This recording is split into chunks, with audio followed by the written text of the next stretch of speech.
Sikat si Asyong sa pangalang Asyong Barako dahil sa palagian niyang pagkapanalo ng mga kampyonato sa iba't ibang larangan ng larong tagisan ng lakas gaya ng bunong braso, bodybuilding at wrestling. Nasa edad na 23 na siya sa kasalukuyan.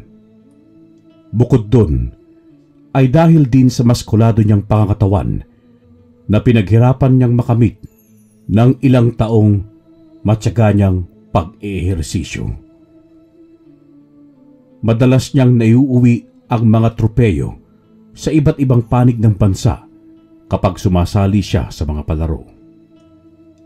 Hanggang sa pinangilagan na siya ng lahat ng manlalaro at wala nang gustong lumaban pa sa kanya. Makalipas ang halos 2 buwang pagkakabakante ni Asyong, ay nakaramdam ito ng pagkainip. Puro gym na lamang kasi ang kanyang naging tambayan at wala na siyang naganap na laban. Dahil doon, nagpasya siyang gumala sa iba't ibang lugar. Nagbabaka sakali siyang may lumaban muli sa kanya, maski doble pa ang pusta. Babayaran niya ang kalaban ng doble sa halagang ipupusta nito kapag siya ay natalo. Kumpiyansa namang hindi siya magagapi dahil wala pa ni isa na naipatalo niyang laban. Marami naman ang tumanggap ng kanyang hamon. Malalaki din ang katawan ng mga ito, subalit wala talagang makatapat sa angking abilidad at lakas ni Asyong sa pakikipaglaban. Hanggang sa nakarating siya sa isang sityo na kung tawagin ay Sitio Ballesteros. Nabalitaan niya kasi sa mga napuntahan na niyang lugar na ang sityo na yon ay pinangingilagan ng lahat dahil sa mga nakatira ditong malalakas, mababangis at nakakatakot na mga aswang. Ayaw na ayaw ng binata na nakakarinig ng ibang tao o nilalang na tinatawag na malalakas. Ang gusto niya ay siya lamang ang kidalanin bilang pinakamalakas na tao sa buong mundo. Parang naapakan kasi ang kanyang pagkalalaki kapag may nalalaman siyang mga malalakas na nilalang, kaya ang gusto niya ay makaharap ang mga ito at makalaban maski mga aswang nga talaga ang tinutukoy ng mga taong nakapagsabi nito sa kanya. Pagdating niya sa lugar, ay kaagad siyang nilapitan ng mga tao. Mula sa loob ng kanyang kotse ay lumabas siya para batiin ang mga ito. May mga dala-dala din siyang mga pasalubong na pagkain tulad ng mga prutas, gulay, bigas para sa mga mamamayan ng sityong yun. Maski parang may pagkamayabang at pagkahambog si Asyong, ay may nakatago naman siyang busilak na kalooban. Maawain ito sa mga mahihirap at kapuspalad na mga tao, kaya bukal sa loob at masaya siyang tumutulong sa mga ito, maski sa malilit na bagay man lang niya may daan. Magandang araw po sa inyo. May kaunti po akong dala para sa inyong lahat na makakatulong kahit papaano para sa pang-araw-araw ninyong pangangailangan. Kunin niyo lamang po sa loob ng aking kotse at bahala na po kayong maghati-hati. Pagpasensyaan niyo na lamang po ang aking mga nakayanan. Halos magtulakan at mag-agawan ang mga residente ng Sitio Ballesteros pagkatapos buksan ni Asyong ang pintuan ng kotse. Ang mga nakakakuha na ng mga rasyon ay umaalis na lamang ng walang paalam at pagpapasalamat. Para kay Asyong ay baliwala yun. Ang importante sa kanya ay napasaya niya ang mga ito maski papaano. Pagkatapos maipamigay ang lahat, ay nagpasya na siyang maghanap ng matutuluyan. Hanggang sa isang binatang patpatin ang lumapit sa kanya na nagpakilala sa pangalang Dadoy na kasing edad lamang niya. May nakapagsabi sa akin na naghahanap ka raw ng matutuluyan. Siya nga pala, ako si Dadoy. Kung hindi mo mamasamain kaibigan pwede kang tumira muna sa aking bahay. Total, mag-isa lang naman ako dun Talaga? Nako, salamat naman. Ako naman si Asyong, taga Maynila. Saka ako nasasabihin ng pakay ko dito sa lugar nyo. Kung hindi nakakaya pwede mo na ba akong dalhin sa bahay mo? Sige, sumunod ka sa akin. Pagkakuha ng mga gamit ni Asyong sa likod ng kanyang sasakyan, ay sumunod na rin ito kay Dadoy. Hindi naman kalayuan ang bahay ng binata sa pinagparadahan niya ng kotse, kaya natanaw pa rin niya ito mula roon. Dito ko na lang sa kwartong to, Asyong. Total, bakante naman ito simula nang mawala ang aking mga magulang. Oh, bakit? Anong nangyari sa mga magulang mo? Hindi nakatanggap ng tugon si Asyong mula sa binatang kaagad na lumungkot ang aura ng mukha. Yumuko pa ito, saka nagpaalam sa kanya na pupunta ng kusina. Nararamdaman ni Asyong na may itinatago si Dadoy. Marahil ay may kinalaman yon ang mga nasabi sa kanyang tungkol sa mga aswang, kaya hindi nito magawang masabi sa kanya. Pagkaayos ng mga gamit ay lumabas si Asyong ng kwarto, saka dumiretso sa kusina. Nakita niya doon si Dadoy na abala sa pagluluto ng ulam. Alam ko, Dadoy, na may tinatago ka. Kung tungkol man sa mga aswang yan, ay huwag kang mag-alala. Dahil sila talaga ang pakay ko dito, kung totoo man sila. Prangka ang pagkakasabing yon ni Asyong sa binata. Nanlaki naman ang mga mata ni Dadoy na halatang nagulat dahil sa narinig. Paano mo nalaman ang tungkol sa mga aswang? At bakit mo sila hinahanap? Masyado silang delikado para hanapin. Wala silang awa kung pumatay. Di naman sa pagmamayabang pero ayoko kasing may ibang tinatawag na malalakas Gusto ko, ako lang ang kilalanin. Kaya naparito ako para harapin sila at patunayan kung malalakas nga ba sila kumpara sa akin. Kung hindi mo nitatanong, ay naging kampiyon na ako sa iba't ibang panig ng bansa sa mga palarong sukatan ng tibay at lakas. Hala, magunos dili ka, Asyong. Di mo lang sinasabi mo. Iba ang mga aswang, no? Di sila ordinaryong tao lamang na basta-basta mo hamunin sa laban. Medyo tumaas ang boses ni Dadoy sa mga sandaling yun. Dala na rin siguro ng kanyang pinagdadaanan. Di mo na mababago ang isip ko, Dadoy. Di rin naman ako matatahimik hanggat hindi ko sila nakakaharap at nakakalaban Kaya ibigay mo na lamang sa akin ang impormasyon patungkol sa kanila at kung saan sila matatagpuan. Hindi! Wala kang malalaman mula sa akin. Di kita bibigyan ng impormasyon tungkol sa mga aswang dahil tiyak na magagaya ka lamang sa aking mga magulang.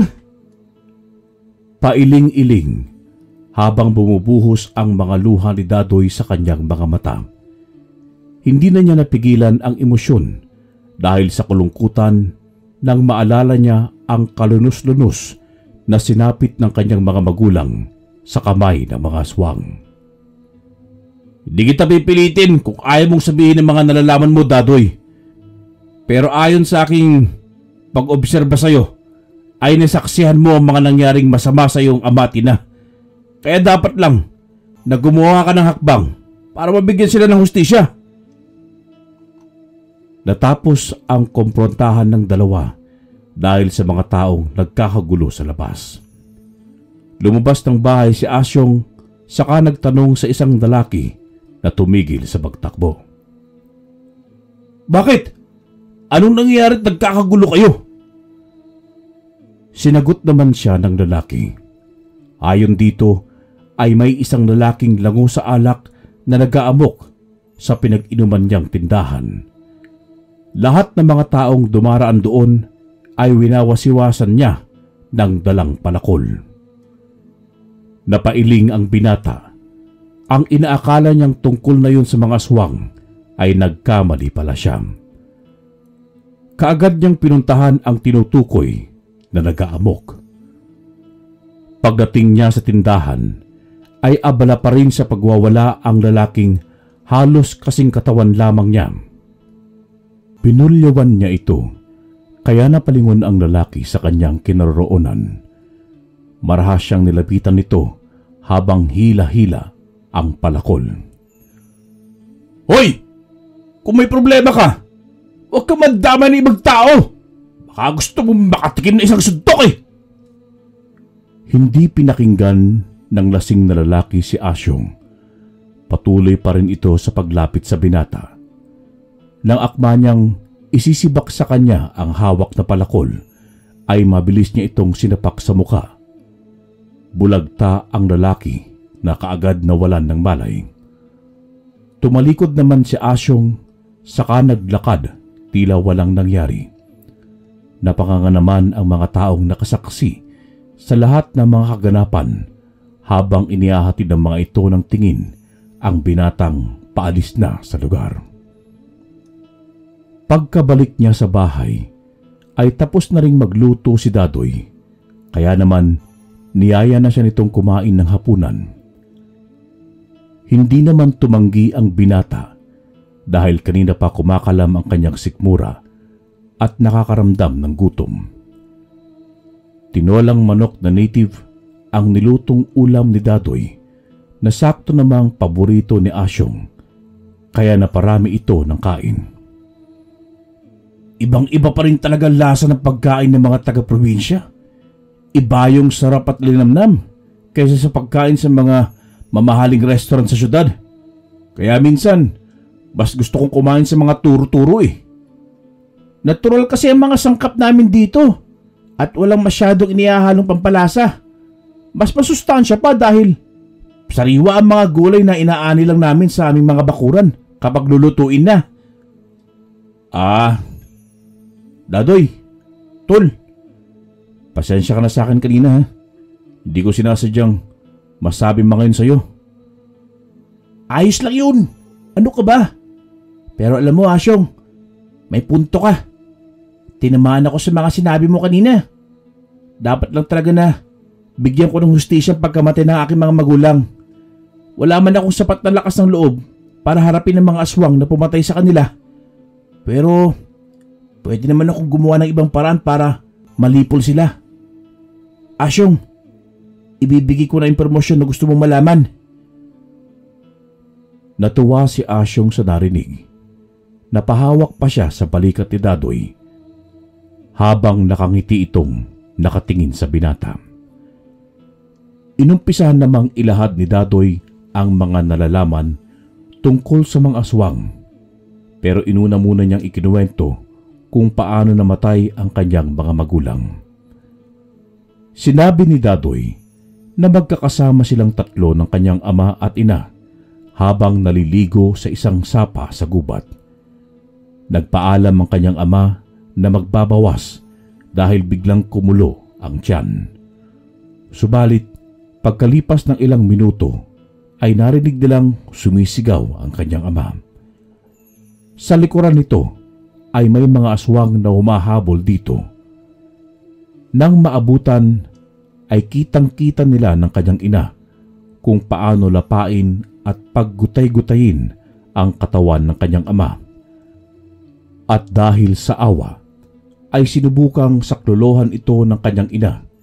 Subalit sa bandang huli ay parehas silang nalapa.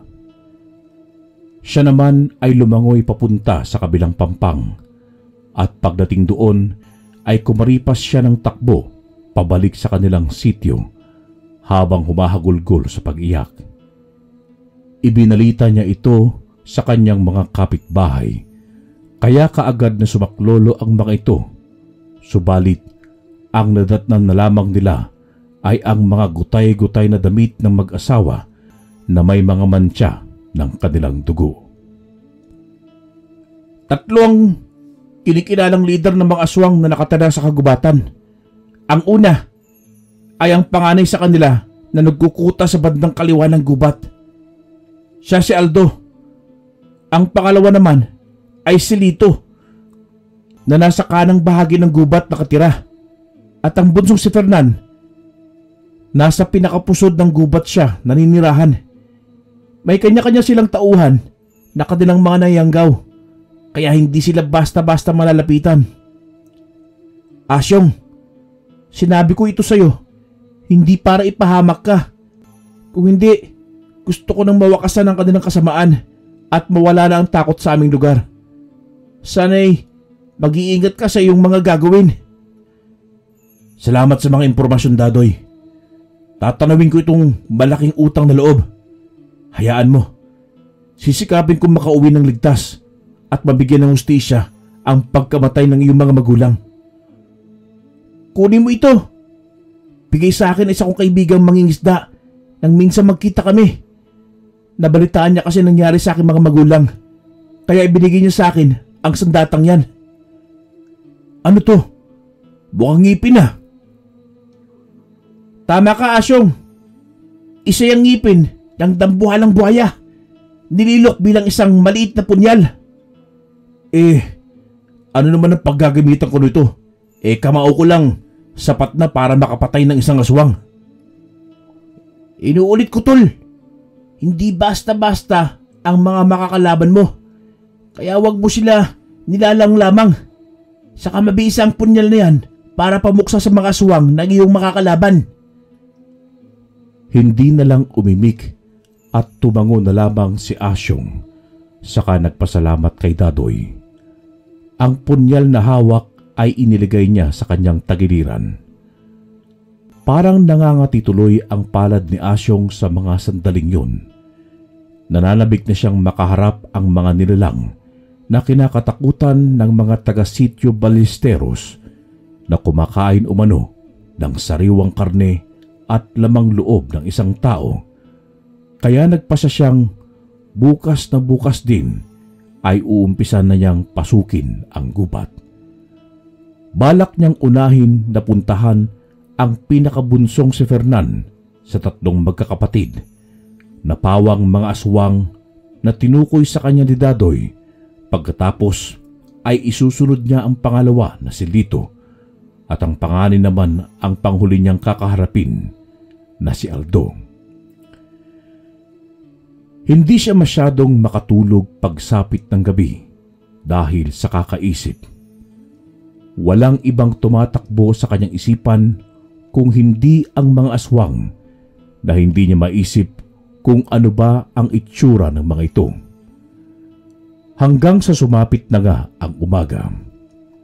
Maagang gumayak at naghanda si Asyong sa mga importanteng dadalhin sa pagpasok niya sa pinakapusod ng kagubatan.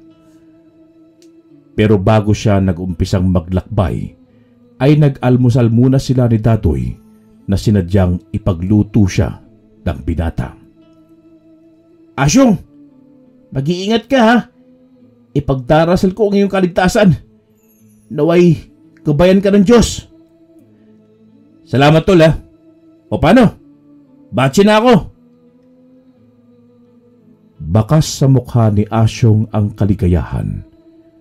Napapailing na lamang si Dadoy na nakangisi habang tinatanaw ang maskuladong binata na papalayo at malapit nang makarating sa bukana ng kagubatan kung saan niya hahagilapin ang mga aswang na kanyang pakay.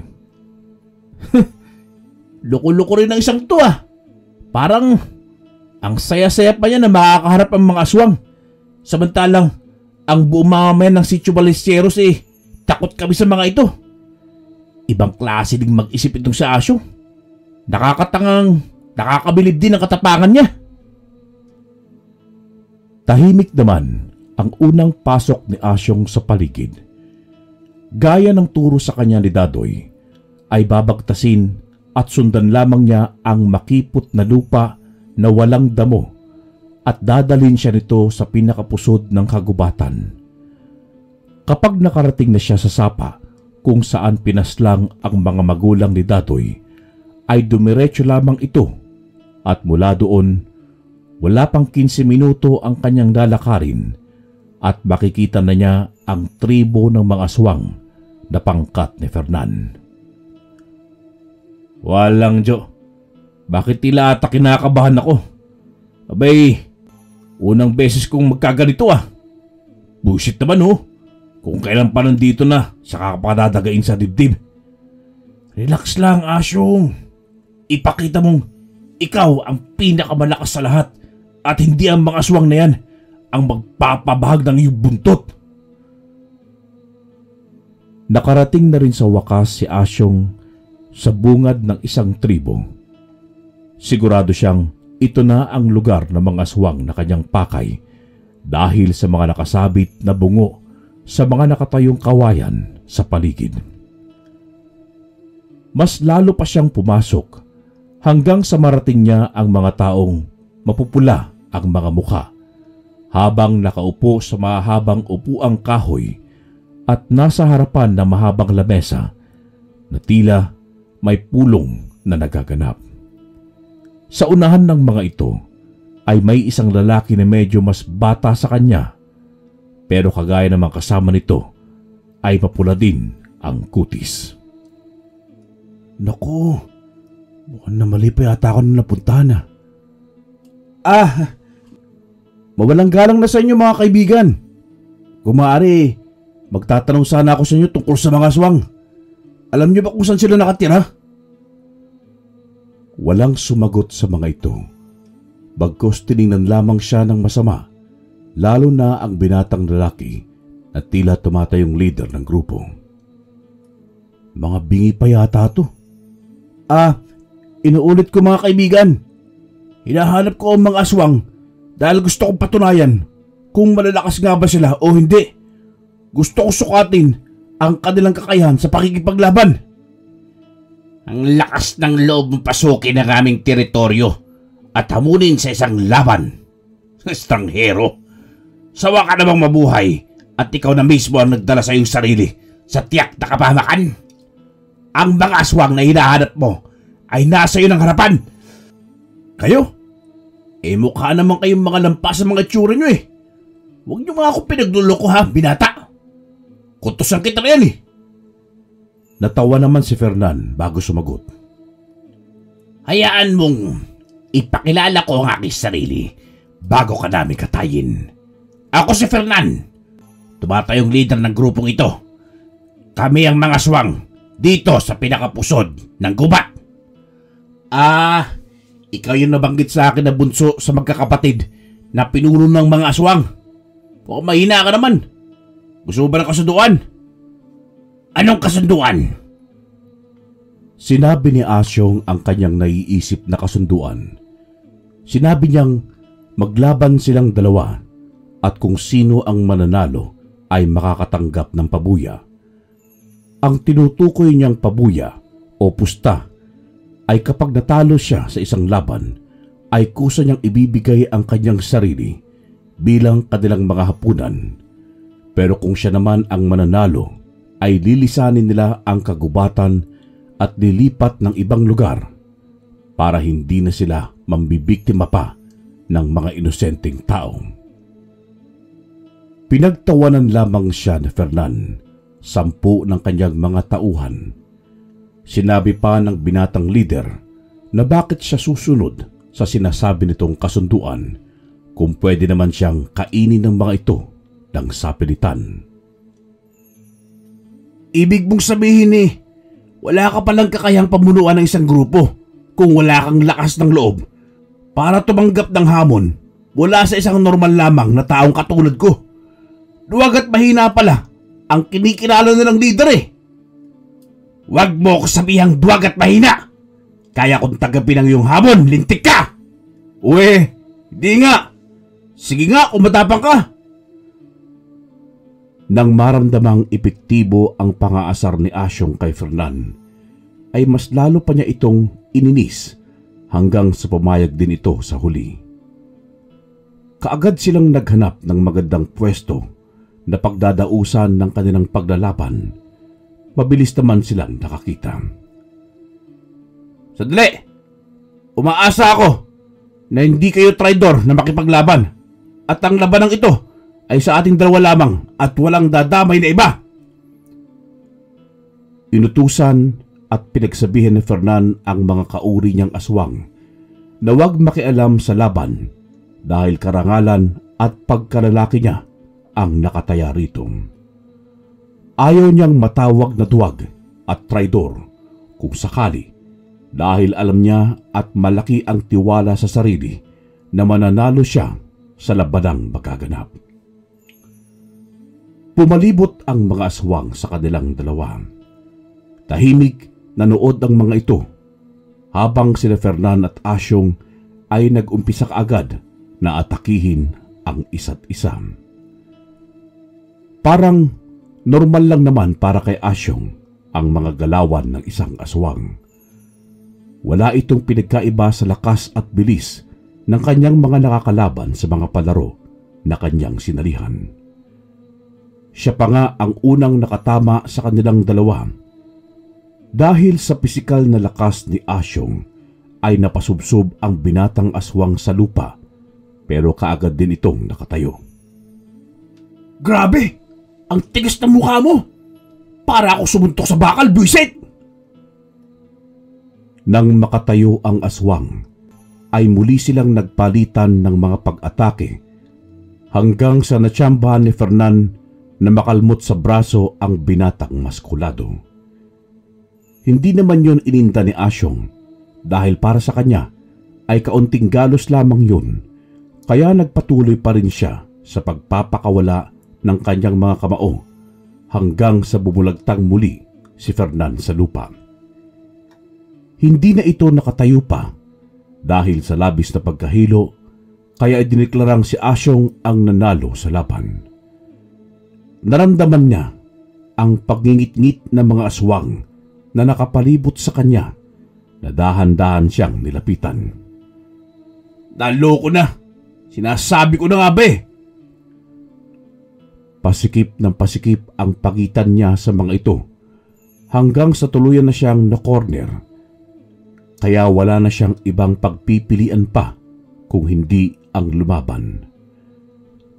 Akma na sana siyang susugurin ng mga aswang ng sabay-sabay nang sumigaw ng malakas si Fernan na medyo nakabawi na ng lakas. Itigil niyo yan! Hindi ba sinabi ko sa inyo na huwag kayong makikialam?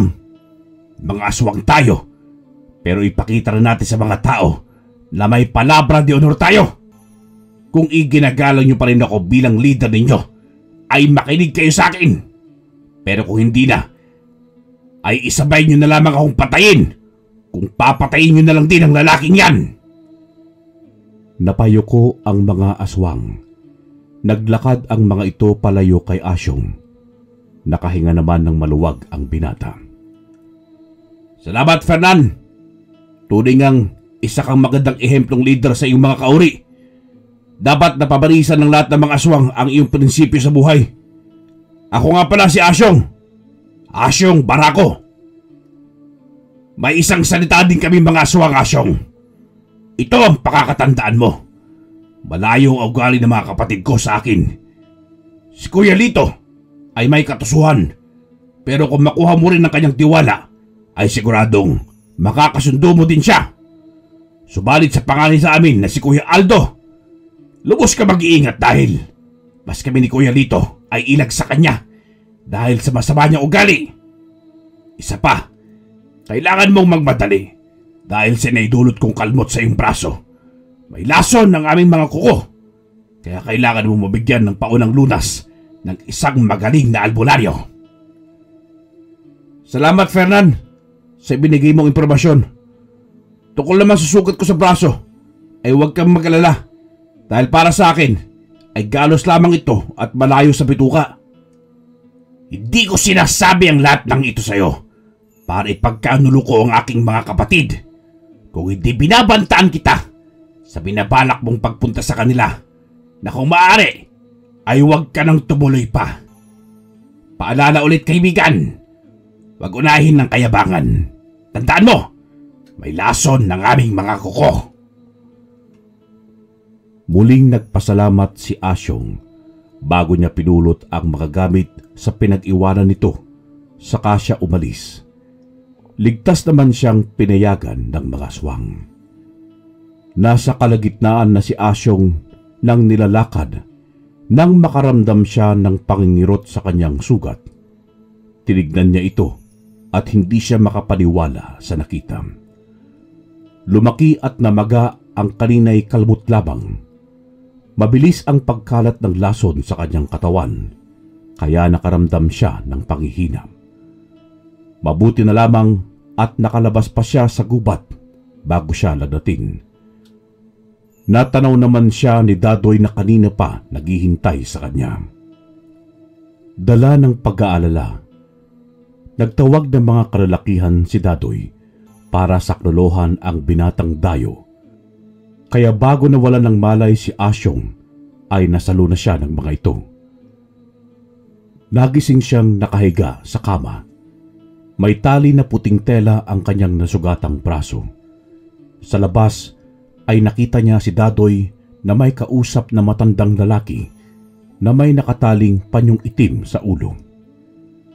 Narinig pa niya ang binatang patpatin na paulit-ulit ang pasasalamat nito sa lalaki. Pinilit naman niyang tumayo mula sa pagkakahiga. Dadoy! Sino yan? Si Kamentong! Ang albularyong gumamot sa iyong sugat. Mabuti na lamang at naagapan niya ang pagkalat ng lason sa iyong katawan. Dahil kung hindi, tsak na ako na ngayon ang tagapagmana ng napakaganda mong kotse. Sira ulo ko talaga. Salamat nga po pala, Kamentong. Utang ko po sa inyo ang aking buhay. Sinagot naman siya ng albularyo na wala yun.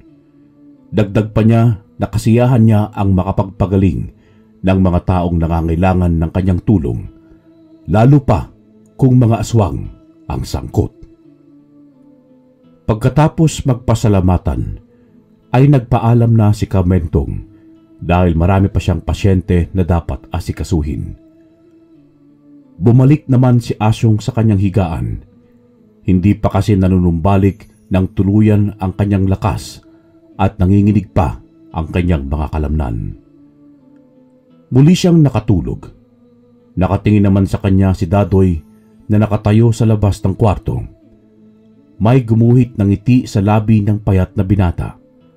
Alam niya kasing napagtagumpayan ni Asyong na talunin ang pinakabunsong pinunong si Fernan sa tatlong magkakapatid na aswang. Ang tibay mo talaga. Pati mga aswang na kaya mong labanan. Bilib na talaga ako sa'yo. Pagkatapos nun, ay umalis na si Dadoy para magluto. Sigurado siya na pagkagising ni Asyong ay gutom na ito, kaya kailangan niya itong pagsilbihan. Lumipas pa ang mga araw, hanggang sa muling nagdesisyon ang binatang dayo na puntahan ang aswang na nasa kanang bahagi ng kagubatan na si Lito. Gaya ng dati, ay umaga siya maglalakbay. Wala na ding pagtutol si Dadoy sa naging desisyon ng kaibigan dahil alam niyang hindi rin siya nito pakikinggan. Base sa naging karanasan mo, ay hindi na kita siguro dapat na palalahanan. Alam mo na mga dapat mong gagawin sa susunod mong paglalakbay.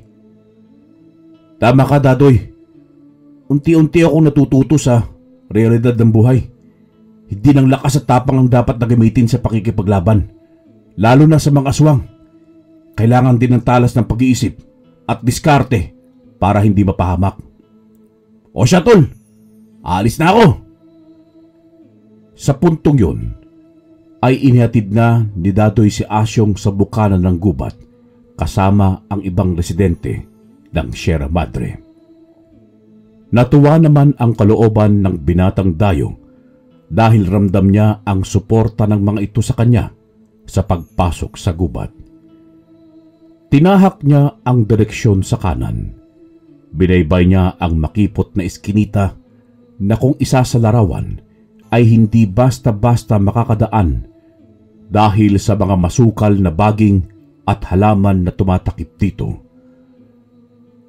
Halatang napabayaan na ang kalsadang yun dahil sa itsura nito. Kaya pala pinabaunan siya ng itak ni Dadoy para magamit na panlinis sa mga nakaharang na mga halaman sa kanyang daraanan. Nakailang pahinga din siya bago niya nalagpasan ang masukal na daan hanggang sa makarating siya sa may bangin. Tanaw niya mula sa itaas ang sapang na daanan niya noong pumunta siya sa pinakapusod ng kagubatan. Hey, nakakalula naman. Mas mapanganib pa yata ang daanang ito kaysa makipaglaban sa mga aswang. Ay, nako! Mga halos 2 oras pa ang kanyang nilakad. Tanghali na nang makarating siya sa isang tribo. Sa taas nito ay may nakapaskil na tabla. Nakasulat dito ang pangalang Lito, kaya sigurado si Asyong na ito na ang pinamumugaran ng mga aswang na kanyang hinahanap. Pagpasok pa lamang niya sa tribo, ay sinalubong na siya ng 3 malalaking asong itim. Galit na galit ang mga itong kumakahol sa kanya habang tumatagas sa kanilang mga bunganga ang malalapot nilang laway.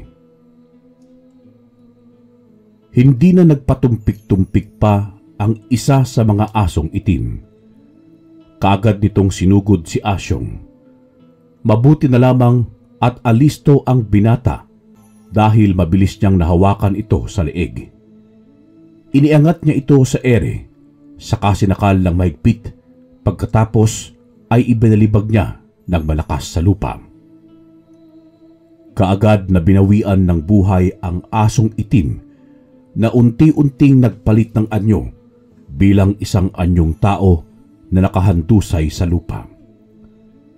Nag-alangan namang sumugod ang 2 asong natitira dahil sa nangyari sa kanilang kasama. Umatras ang mga ito saka kumaripas ng takbo para tumakas. Hoy! Mga lintik kayo Hali kayo rito mga duwag! Hinabol ng binata ang mga asong itim, kaso sa bilis ng mga ito ay hindi na niya nagawang abutan pa. Pagkalipas ng ilang minutong pagdalakad, ay nakarinig siya ng mga tunog ng tampol mula sa may hindi kalayuan. Nadaanan niya ang mga kubo na walang laman hanggang sa marating niya ang pinagdadausan ng isang kasiyahan. Kaya pala walang katao-tao, kaaswang-aswang pala ang mga kabahayan dahil may kasiyahang nagaganap. Ano kaya ang kanilang okasyon? Maligayang pagdating, panauhing pantangal. Lahat ay napadako ang direksyon ng tingin kay Asyong. Pawang nanilisik ang mga mata ng mga ito habang nakatitig sa kanyang kinatatayuan. Ako ba tinutukoy mo? Kung ako nga ay nagkakamali ka dahil hindi ako karapat-dapat na tawagin na panauhing pandangal dahil naparito ako para hamunin ka sa isang duelo. Duelo ba ka mo? Nagpapatawa ka ba? Lahat ay natawa sa sinabi ng kanilang pinuno. Ngayon lamang kasi may naglakas loob na isang tao ang pasukin sila sa kanilang teritoryo para hamunin lamang sa isang duelo. Pagpapakamatay kung ituturing ng mga aswang ang ginawang yon ni Asyong dahil kusa na niyang inilapit ang kanyang sarili sa kanila. Parehas lamang kayo ng sinabi at inasta ng bunso mong kapatid na si Fernan Pero sa uli, natalo din naman siya. Hindi ko pa napapatunayan kung tuso ka nga talaga ayon sa sinabi niya. Pero sa obserbasyon ko sa iyo, ay tama si Fernan. Di ka rin mahirap na pakisamahan. Nagulat ang lahat ng mga aswang sa narinig. Hindi nila akalain na nagawang gapiin ng isang karaniwang tao lamang ang leader ng mga aswang na nagahari sa pinakapusod ng kagubatan. Huwag mo kaming dinlanging binata. Wala ni sino man ang nakapasok sa teritoryo ni Fernan na nakalabas na buhay. Anong tingin mo sa akin? Bulto? Lito, una ko nang nagawa na hinamon ang bunso mong kapatid sa isang laban. Natalo ko siya. Pero muntik naman niya ako mapatay dahil sa kalmot niyang ito. Mas lalong nanlaki ang mga nanlilisik na mga mata ng mga aswang dahil sa ipinakitang pruweba ng binata. Nagkatinginan ang mga ito sa isa't isa na may labis na pagtataka. Kung totoo ang sinasabi mo, ay binabati kita.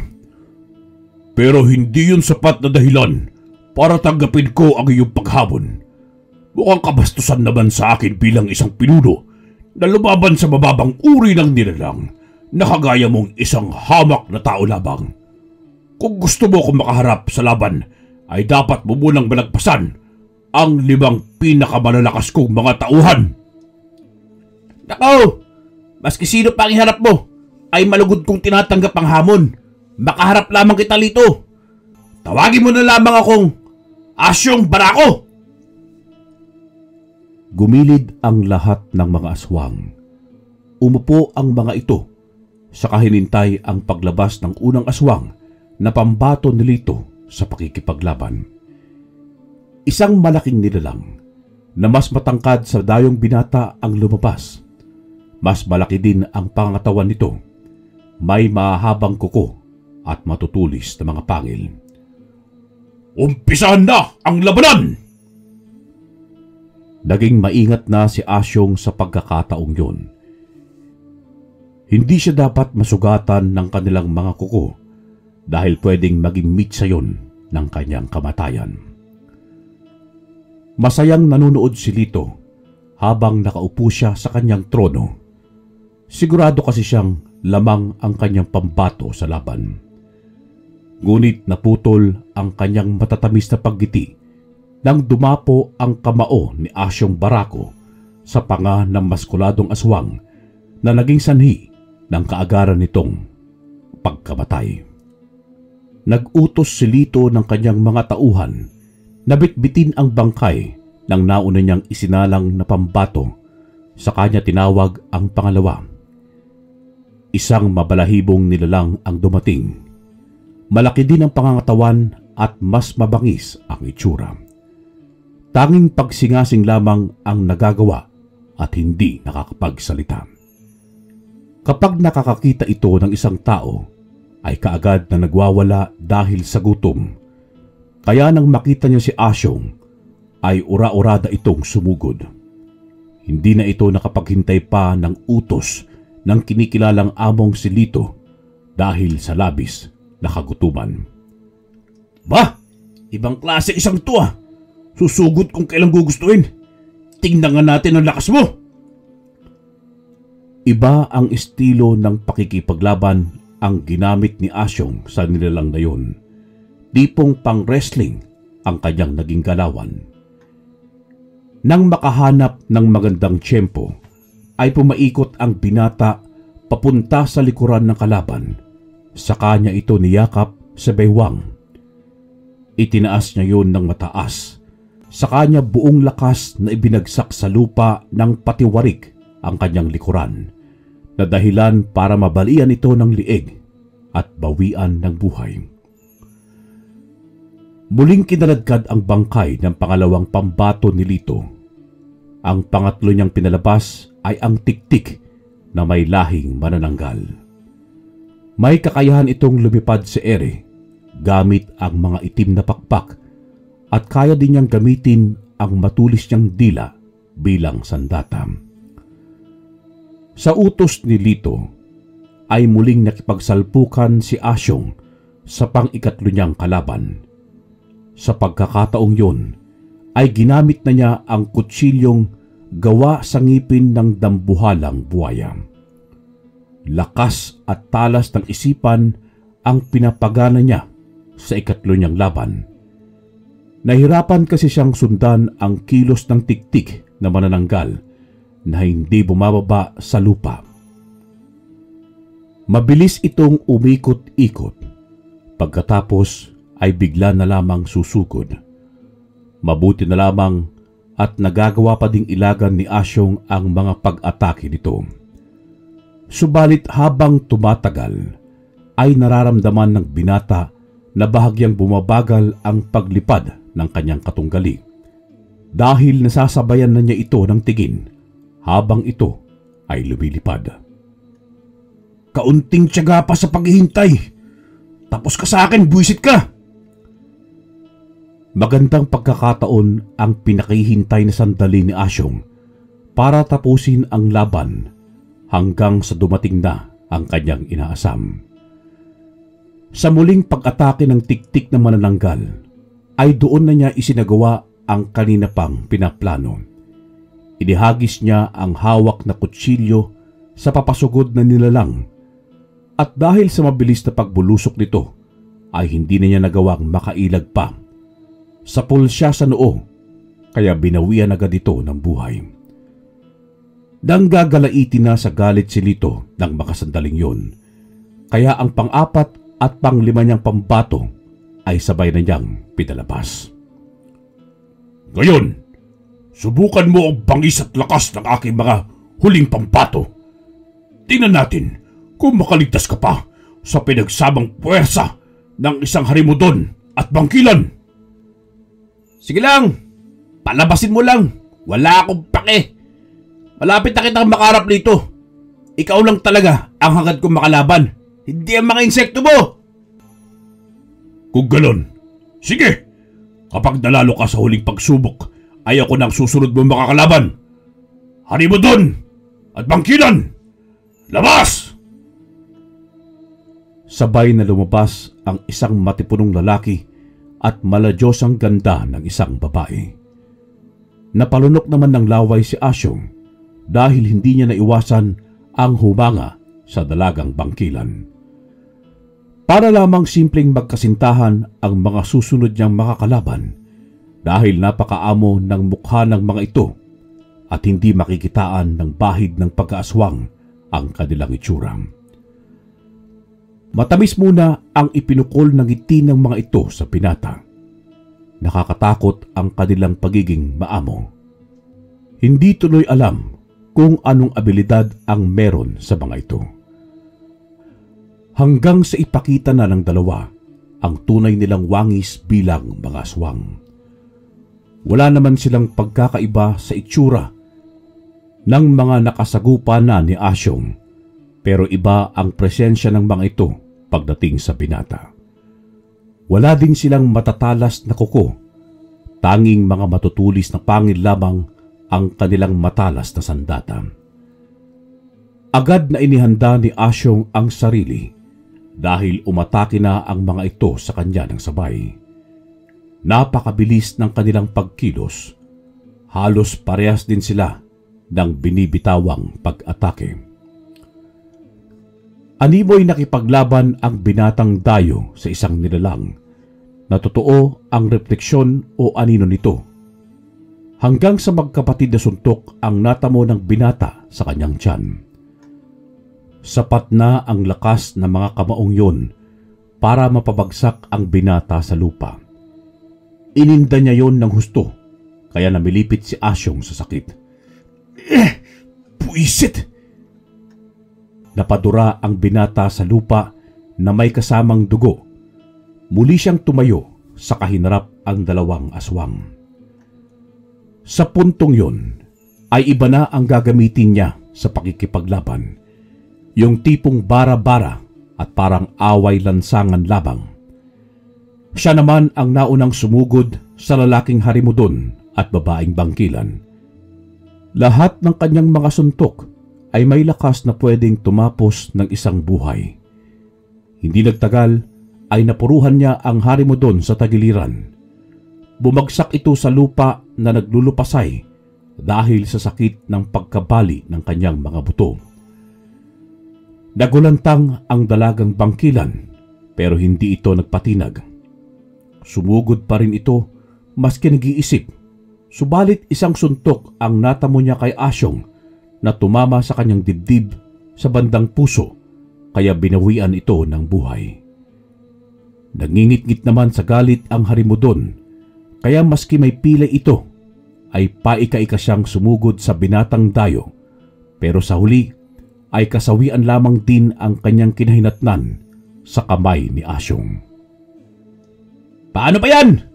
Ubos na mga pinagyayabang mong pambato. Baka naman, pwede na kitang makaharap dito. Pagbigyan mo na ako, bago pa kita mapalaginipan. O sige, para naman hindi masayang ang prinsipyo at dignidad na pinamalas sa'yo ng bunso kong kapatid na si Fernan, ay ibibigay ko na ang iyong nais. Kako, mabuti naman. O siya, ito ang kasunduan sa ating magiging duelo. Makinig ka! Pareho lamang ang hiningi niyang kasunduan kay Fernan para maging kabayaran sa kanilang kasunduan ni Lito. Kaagad namang pumayag ang pinunong aswang. Tumayo ito sa kanyang trono sa katumalon ng mataas. Pagbagsak niya ay nasa harapan na siya ni Asyong. Pinagmasdan muna niya ang binata mula ulo hanggang paa. Wala naman siyang nakikitang kakaiba kay Asyong.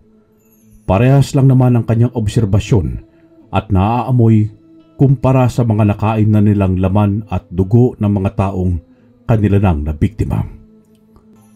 Pagkatapos kitang talunin, ay magpapakabusog muna kami sa iyong mga labang loob, karne at dugo, binata. Magkakaroon kami ng masayang salo-salo dahil ikaw ang aming magiging handa. Nagsialulungan ang lahat ng mga aswang. Ipinakita nila ang pagsang-ayon sa sinabi ng kanilang pinuno. Siguraduhin mo lang na ako ang matatalo at hindi ikaw. Dahil kapag natalo kita, magsasawa na lamang kayo sa karne ng mga hayop dito sa gubat. Hindi na kayo makakatingin pa ng mga inosenteng tao ayon sa ating kasunduan. At yun ay kung may bayag kang kausap.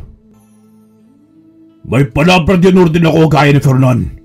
Kaya umpisan na natin nang magkaalaman na tayo.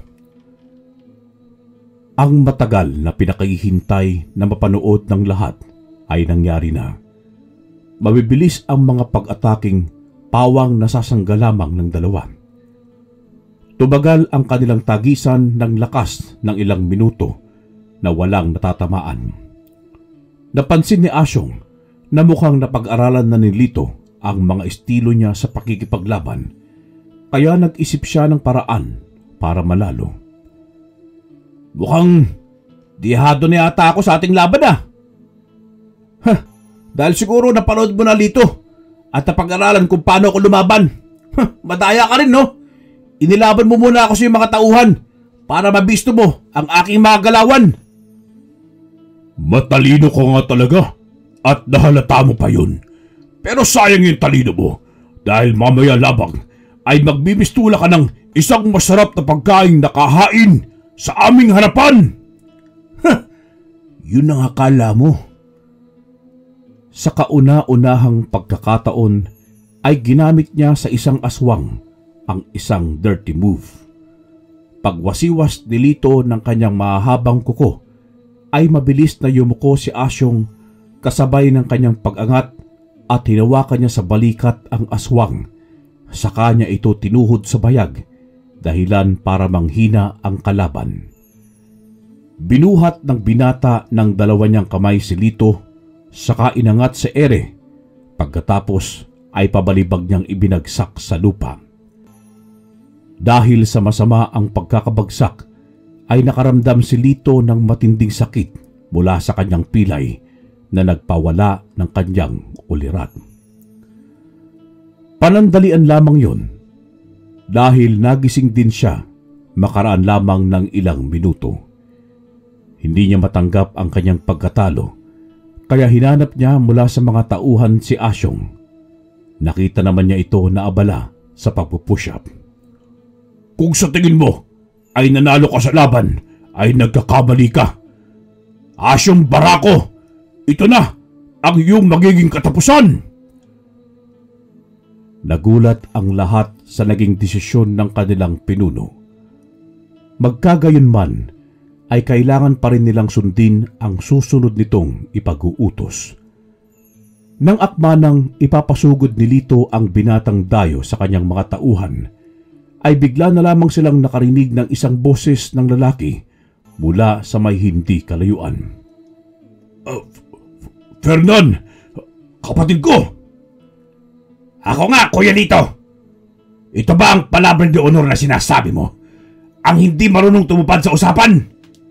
Imbes na maging maganda kang huwaran sa iyong nasasakupan, ay kasalungat naman ang iyong ginagawa. Matanong kita, kuya, paano kung ang ipinapakita mong katraidoran ay gawin din sa iyo balang araw? Anong mararamdaman mo? Parang binuhusan ng malamig na tubig si Lito sa mga sandaling yun dahil sa kahihiyan. Hindi niya maitatangging may punto ang sinasabi ng mas nakakabata niyang kapatid.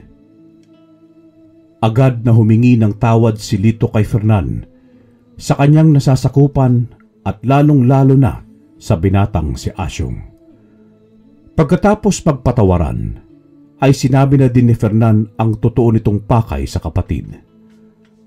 Ayon sa kanyang nalaman, ay may pag-aaklas na magaganap bukas ng gabi.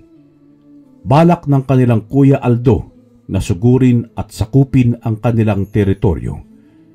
Nalaman din ni Fernan na malaki na ang bilang ng populasyon ang nayanggaw ng kanilang panganay na kapatid, kaya mas malakas na ang puwersa nito kumpara sa kanila. Kailangan natin magsanib puwersa, Kuya Lito.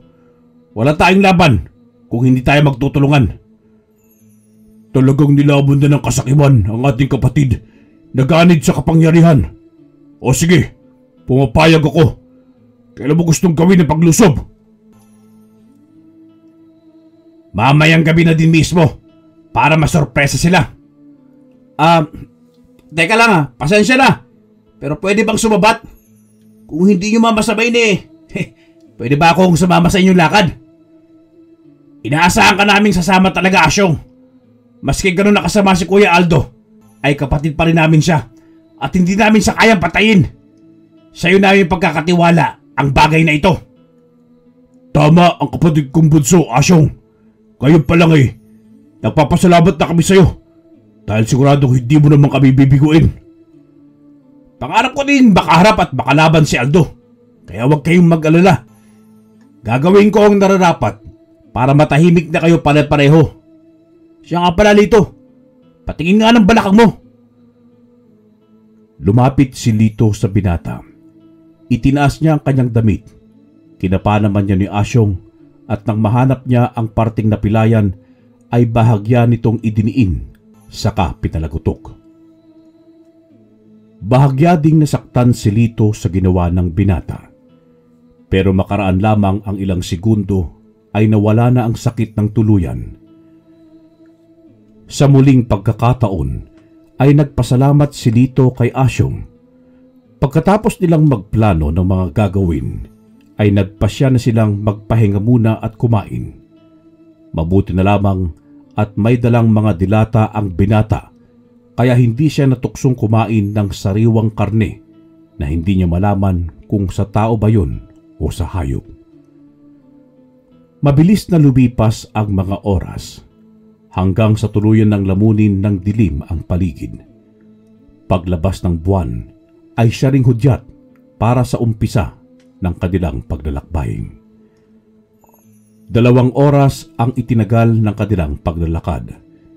Narating nila ang pugad ni Aldo na tahimik ang lahat, tanda ng walang kaalam-alam ang mga ito sa kanilang biglaang pagsugod. Tiyak na magwawala ang panganay na aswang dahil sa pagkasorpresa. Hindi na sila nagsayang pa ng oras. Sumingasing ang lahat, saka mabilis na sumugod. Hindi na nagawa pang lumaban ng mga aswang na nabigla sa mga pangyayari dahil kaagad silang pinupugutan ng ulo ng kapwa nila aswang pero nasa panig ng kabutihan. Dumanak ang dugo sa pugad ni Aldo.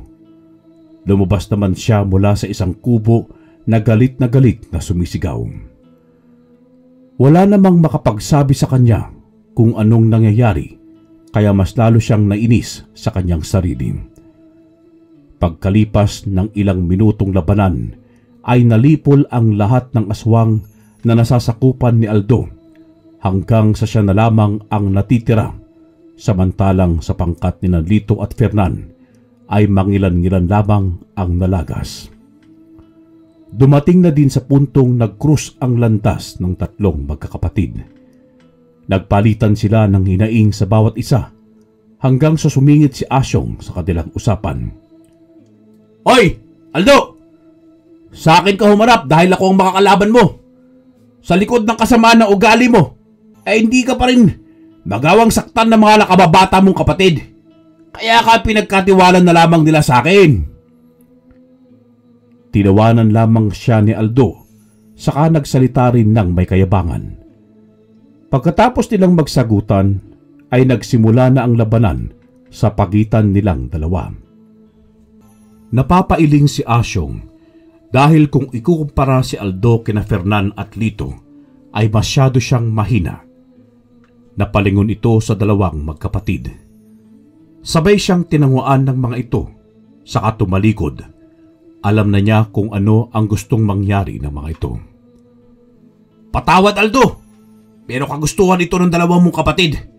Kailangan na kasing matigil yung kasamaan mo dahil masyado ka ng maraming nayayanggaw ng mga tao. Paalam!